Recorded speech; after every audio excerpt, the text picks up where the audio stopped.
दोस्तों, एक बहुत बड़े साहूकार थे। बहुत बड़ा बिजनेस, बहुत बड़ी तिजारत, बहुत बड़ा कारोबार था उनका। रोजाना वो घोड़े पर बैठकर एक रास्ते से आते और जाते थे। कई महीनों से, सालों से उनका मामूल था। लेकिन वो रास्ते से चलते चलते एक आदमी को देखते थे जो एक दरख्तों को टेक लगाकर उसकी छांव में आराम से पड़ा रहता था। कोई काम धंधा नहीं करता था, दरख्त के फल खाता था और बाजू में से नहर से पानी पी लेता था। एक दिन वो साहूकार के पता नहीं क्या ख्याल में आया, वो घोड़े से उतरे और उस आदमी के पास गए। भाई, मैं तुमको कई महीने से देख रहा हूं, तुम यहाँ आराम से पड़े रहते हो, कोई काम धंधा नहीं करते, इसको अहदीपन कहा जाता है। चलो मैं तुम्हारी मदद करता हूं, मुझे मालूम है कि कारोबार के लिए पैसे चाहिए, ये पैसे लो और जाओ गांव में एक छोटी सी दुकान शुरू करो। तो उस आदमी ने कहा, ठीक है, मैं दुकान शुरू करता हूं, उसके बाद मैं क्या करूं? उसने कहा, भाई इसके बाद क्या करूं मतलब? तुम्हारे पास और पैसे आ जाएंगे और अपनी दुकान को बड़ा कर दो, पैसों से पैसा आएगा। उसके बाद क्या हुआ आप दूसरे हिस्से में देखिए, पार्ट 2 में। गलत का विरोध खुलकर कीजिए। इतिहास टकराने वालों का लिखा जाता है, तलवे चाटने वालों का नहीं।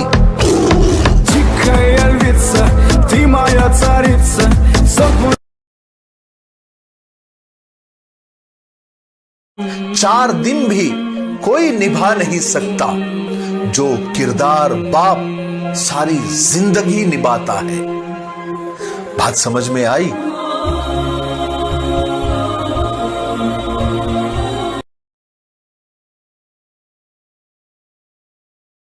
तुम जिस लहजे में लोगों से बात करते हो, फिर उसी लहजे में सुनने की ताकत भी रखो।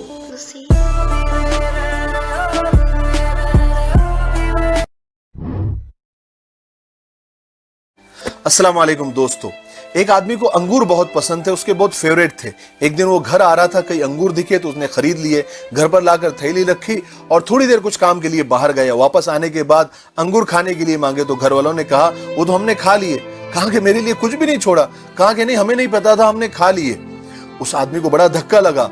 उसने कुछ दिन सोचा और बहुत सोचने के बाद अपनी प्रॉपर्टी, अपने मालो दौलत का मैक्सिमम हिस्सा उसने दान धर्म कर दिया। कई बोरिंग खुदवा दी, कई कुआं खुदवा दिया, कई गरीबों को, कई अनाथों को उसने दे दिया, अल्लाह के रास्ते में कई मस्जिद में लगा दिया। लोगों ने अचानक ये तब्दीली की वजह पूछी और उससे पूछा, आपने घर वालों के लिए तो बहुत थोड़ा छोड़ा। उस आदमी ने कहा कि मैंने तो अपने घर वालों के लिए थोड़ा तो छोड़ा है, उन्होंने तो मेरे लिए कुछ भी नहीं छोड़ा था। जो घर वाले मेरे लिए अंगूर के 4 दाने नहीं छोड़ सके, उन्होंने इतना ख्याल नहीं रखा, तो मेरे मरने के बाद वो क्या इसाले सवाब करेंगे? मुझे जाना है तो मुझे ही तैयारी करनी है। इस वाकये में बहुत कुछ सीखने जैसा है, समझदार के लिए इतना काफी है। जिंदगी की कदर कीजिए, बस थोड़े दिनों के बाद ये आपसे वापस ले ली जाएगी।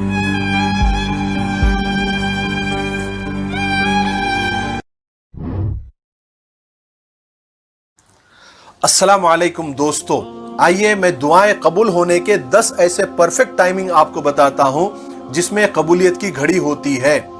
वैसे दुआएं कभी भी कबूल हो सकती है, दुआएं कबूल करने वाला कभी भी दुआ कबूल कर सकता है, लेकिन हदीसों और किताबों में बहुत सारे ऐसे वक्त आए हैं कि जिसमें दुआएं कबूल होने की ज्यादा उम्मीद है। उनमें से मैं 10 आपको बताता हूं। नंबर 1, सजदे की हालत में। नंबर 2, अजान और इकामत के बीच में। नंबर 3, बारिश के वक्त में। नंबर 4, फर्ज नमाज के फौरन बाद। नंबर 5, तहज्जुद के वक्त। नंबर 6, इफ्तार के वक्त। नंबर 7, जुमा के 2 खुतबों के बीच में। नंबर 8, जमजम का पानी पीते वक्त। नंबर 9, तिलावत कुरान के फौरन बाद। नंबर 10, तौबा करने के फौरन बाद। मुझे उम्मीद है कि आप इन औकात में दुआओं का खास एहतमाम करेंगे, खुद के लिए भी करेंगे और हमारे मुल्क के लिए भी करेंगे। अस्सलाम वालेकुम।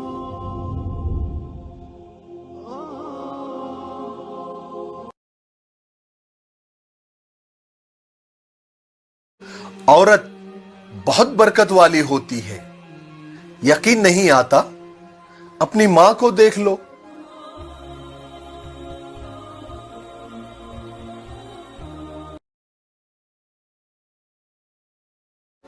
अगर अमीर लोग अपनी ऐश और अय्याशी नहीं छोड़ते, न छोड़े, सिर्फ अपने दौलत की नुमाइश करना छोड़ दे, तो कितनी ही गरीबों की जिंदगी आसान हो जाएगी।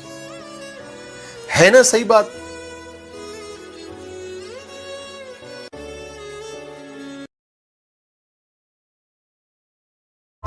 कोई तो जुर्म था जिसमें सभी थे शामिल, तभी तो हर शख्स मुंह छुपाए फिर रहा है।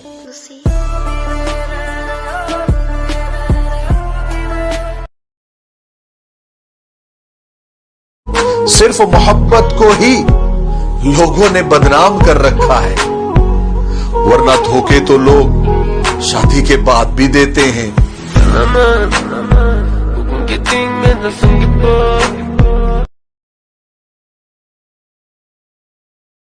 कुछ भी नहीं बदलेगा यहां मेरे बिन, दो चार लोग रोएंगे दो चार दिन।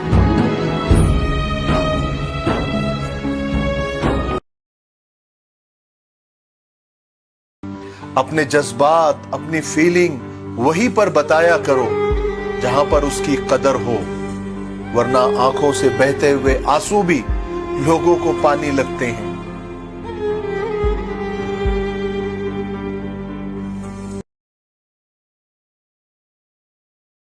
लोगों के मुंह बंद करने से अच्छा है अपने कान बंद कर लो। सिंपल है।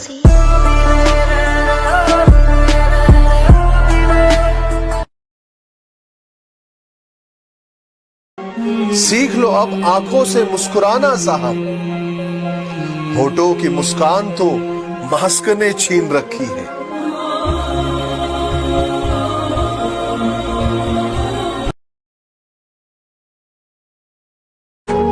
मौन रहना एक साधना है और सोच समझकर बोलना एक कला है।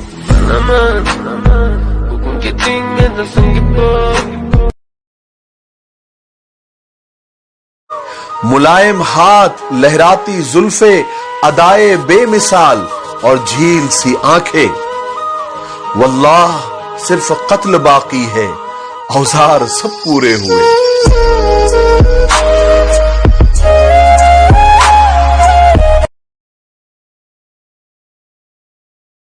दुनिया को तीन ही लोग अच्छे लगते हैं।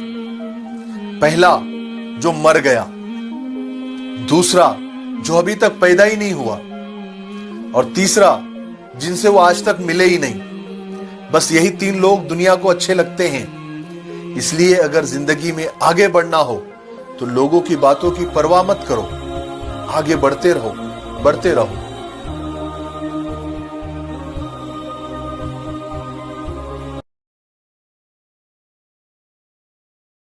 चार चीजें तमाम नबियों की सुन्नत है। नंबर 1 खुशबू लगाना, नंबर 2 मिसवाक करना, नंबर 3 हया करना यानी शर्म करना, नंबर 4 निकाह करना। बात समझ में आई?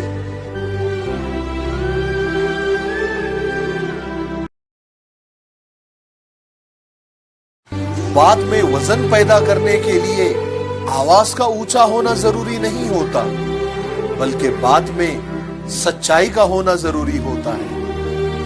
बात समझ में आई?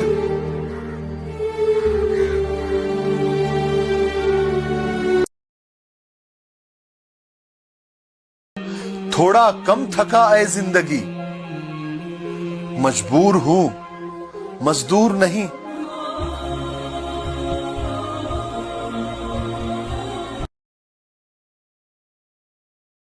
घड़ी की 3 सुइयां होती है, जिनमें एक सुई सेकंड वाली होती है। ये सेकंड वाली सुई अपना वजूद तो रखती है, पर इसका जिक्र कोई नहीं करता। सब यही कहते हैं कि 10:15 हो गए, कोई ये नहीं कहता कि 10:15 10 सेकंड हो गए। जबकि ये सेकंड वाली सुई सबसे ज्यादा मेहनत करती है, इन दोनों सुइयों को आगे बढ़ाने में मदद करती है। इसी तरह हमारी जिंदगी में भी कुछ लोग इस सेकंड वाली सुई की तरह होते हैं, जिनका जिक्र तो कहीं नहीं होता, लेकिन हमारे आगे बढ़ने में इनका बहुत बड़ा हाथ होता है। इसलिए ऐसे लोगों को पहचाने और उनकी कदर करें।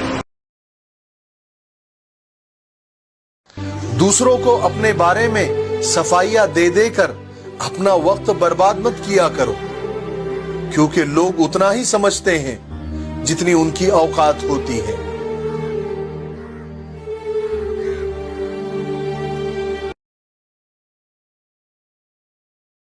सुनी सुनाई बातों पर यकीन मत कीजिए, क्योंकि हर बात के 3 पहलू होते हैं, एक आपका, एक इनका और एक सच।